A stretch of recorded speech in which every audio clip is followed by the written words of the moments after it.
e passiamo alla preparazione del couscous.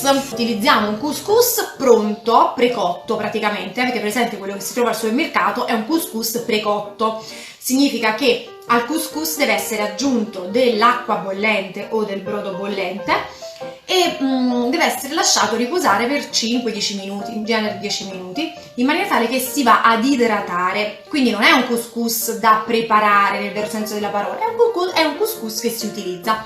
Molto buono e molto comodo. Il couscous è molto semplice da preparare. Innanzitutto noi adesso ne faccio, vi dicevo, una versione molto semplice che potete preparare anche voi a casa. Dovete utilizzare del couscous. Io prenderò del couscous integrale. Mi è piaciuto tanto l'idea del couscous integrale, che le proporzioni sono molto semplici. Vi basterà, in genere si va su una tazza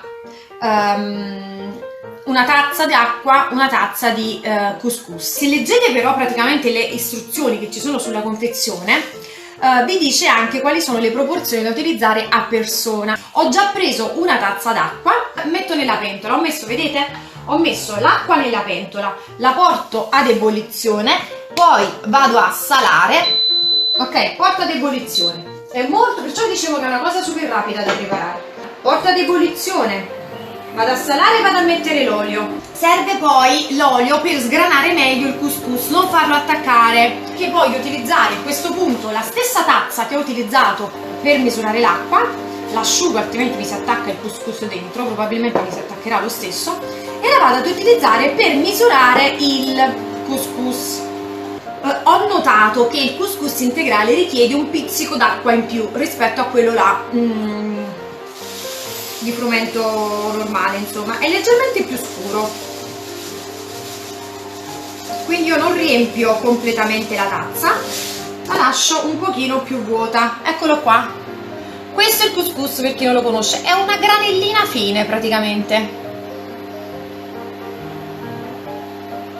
L'acqua la dovrò anche salare e dovrò aggiungere un filino d'olio. Faccio tutto questo, mescolo tutto, chiudo e lascio assorbire l'acqua per 5-10 minuti. Si vede, deve assorbire l'acqua praticamente, si deve reidratare. Ecco qua, già bolle. Visto che bolle io la vado già a spegnere, non ho bisogno di andare avanti, altrimenti evapora troppa acqua. Aggiungo un pizzico di sale, un filino d'olio e vado ad aggiungere il couscous. Ho versato il couscous nella pentola dove ho portato a bollire l'acqua, lo vedete? Vado a girare, così, si vede? Sì. Praticamente ho finito. Dopo aver girato, vado a coprire con il suo coperchio e lascio riposare. Anzi, io me lo passo di qua e noi lo lasciamo riposare quei 10 minuti mentre ci dedichiamo a che cosa? Non c'è da preparare gli altri ingredienti, perché io sto utilizzando, perciò è una ricetta super semplice, super veloce che potevamo fare in pochi minuti, perché io sto utilizzando i ceci precotti, i fagioli precotti, il tonno pronto. Quindi veramente è una ricetta super estiva praticamente, perché veramente non si deve cuocere niente, anzi neanche il couscous si cuoce, il couscous si reidrata ma non si cuoce. In compenso, giusto per tenerci compagnia mentre ridrata il couscous, vado a tostare delle mandorle, perché io andrò ad arricchire, lo sapete mi piace tanto dare un tocco di croccantezza e soprattutto io adoro la frutta secca, quindi aggiungerò delle mandorle che adesso vado a tostare un po' in padella così che prendono più sapore, e poi utilizzerò anche dei semi. Utilizzerò dei semi, un semplice mix di semi per insalate, che vado a tostare anche questi. Quindi riaccendo qui, aggiungo le mandorle e le faccio tostare in padella. Faccio tostare un po' le mandorle, vi dico, per farle insaporire meglio. Utilizzerò ceci, fagioli, vedete, tutto precotto, semplice, tutto precotto, non devo cucinare niente praticamente.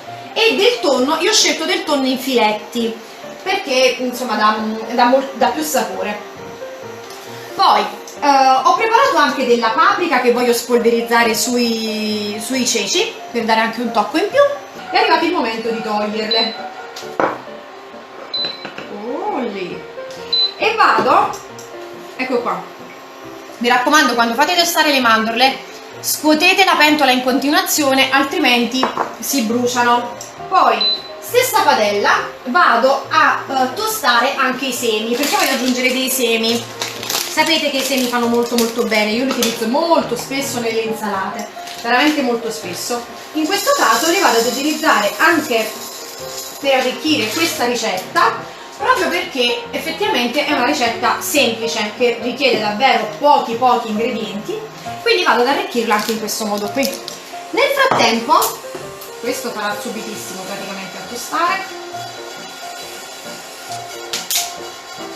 e si sente già un profumino che non vi dico. Io ho preso i semi per insalate, preferisco questi piuttosto che i semi per panificazione, perché i semi per panificazione ce ne sono tanti piccolini, ok? Ecco, basta, perché sennò quando vedete che si iniziano a gonfiare i semi di zucca vuol dire che sono pronti, altrimenti rischiate di farli fare troppo. Allora, i miei semi tostati ci sono, le mie mandorle ci sono, devo praticamente, si può dire, solo impiattare, perché adesso vi faccio vedere, cioè quanto ci abbiamo messo per preparare questo pranzo? Niente. Allora, trascorso il tempo necessario per l'idratazione del couscous, vi ritroverete con un couscous che è così praticamente. Sembra essere tutto compatto. Sgranare il couscous è un'operazione semplicissima, significa muoverlo con una forchetta. Perché sgranare? Perché quando questo si va ad idratare, siccome era fermo, potrebbero crearsi dei grumi. Quindi con la forchetta, facendo questa operazione con la forchetta, noi andiamo a rompere i grani praticamente. Il couscous in estate è una bomba perché si può mangiare freddo, come vedete si prepara in pochissimo tempo ed è versatilissimo, cioè lo potete preparare con quel che vi piace, a mo' di insalata di riso praticamente, ci potete mettere veramente di tutto. Adesso, giusto per fare una cosa diversa, insomma, per abbellire un po' il piatto, vado a mettere il couscous ad impiattare già direttamente il couscous, lo devo impiattare insieme agli altri ingredienti. Posso disporlo come se fosse tutto intorno, oppure, ecco, mo cade dappertutto, posso disporlo tutto intorno come vi dicevo, oppure mescolare tutti insieme. Questa poi è un po' una scelta. Diciamo pure che non c'è grande differenza se non estetica. Quindi, come vedete, io ho fatto un bel tazzone di couscous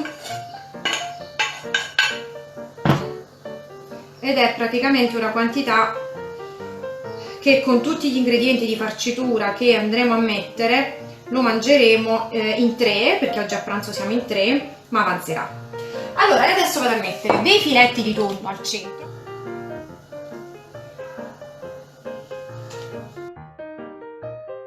Ecco qua, inizio con questi, poi vedo come voglio arricchirlo, perché nel frattempo devo andare ad aggiungere anche i legumi. Aggiungo sia i fagioli, ok, e ceci. Quando gli ingredienti si dispongono in questo modo, invece che tutti insieme, potrebbero entrare nel piatto, se non avete preso un bel piatto grande, pochi ingredienti, magari non tutti quelli che avevate previsto, gli altri potete sempre servirli da parte. Ecco, nella realizzazione del piatto poi vi regolate anche un po' all'occorrenza di quali ingredienti mettere, dove metterli. Qualche altro fagiolino qua sotto ce lo metto anche per la questione di stabilità a questo punto. Ok, io vado a mettere delle mandorle tostate che le dispongo un po' intorno, ma semplicemente per dare un po' di... Cavoli! Ah! E adesso aggiungo i semi. Così abbiamo un po' di tutto in questo piatto, no? Abbiamo i semi, abbiamo i legumi, abbiamo il tonno, abbiamo veramente un po' di tutto. E ancora, come vi dicevo, un pizzico di paprika, giusto per non farci mancare completamente le spezie e non esagerare, perché potrebbero anche non piacere. Aggiungerei solo un filino d'olio crudo, a crudo, ma lo aggiungerei al momento di servirlo. Quindi questo è il mio piatto di couscous integrale con legumi e tonno. Che ne dite? Io vi ringrazio per la compagnia che mi avete fatto anche oggi, vi auguro un felicissimo weekend Buona giornata, ciao!